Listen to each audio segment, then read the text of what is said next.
Chris Eubank Jr. was restrained by opponent's corner after dramatic KO loss. Chris Eubank Jr. will face Conor Benn on April 26 in London, England. There are still many question marks over Chris Eubank Jr.'s career. Unlike his father, Eubank Jr. has fallen short on every attempt to step up the level of competition.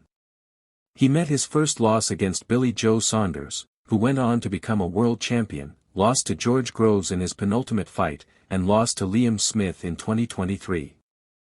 Eubank Jr. was expected to beat Smith in their encounter 2 years ago today, but the fight fell into Smith's favor from the start, as he knocked Eubank down in the 4th round with a shot he never really recovered from. Eubank Jr., who cracked an egg on Conor Benn, fought on, but was stopped after falling to the canvas once more. Despite the stoppage, Eubank, who signed a fan's microwave once, continued to move towards Smith, as though unaware the fight was over. Acting out of either compassion for Eubank or protection of Liam, brother of Callum Smith, or both, a member of Team Smith rushed over to Eubank and embraced him, restraining him from continuing and guiding him back to his corner. Eubank Jr.'s unexpected loss provided the perfect setup for a rematch later that year, in which a different Eubank Jr. turned up to fight.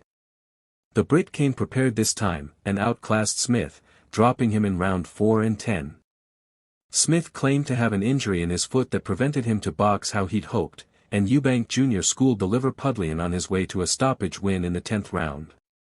Only one other man has stopped Smith, Canelo Alvarez back in 2016, who stopped Smith just 1 round earlier in the 9th.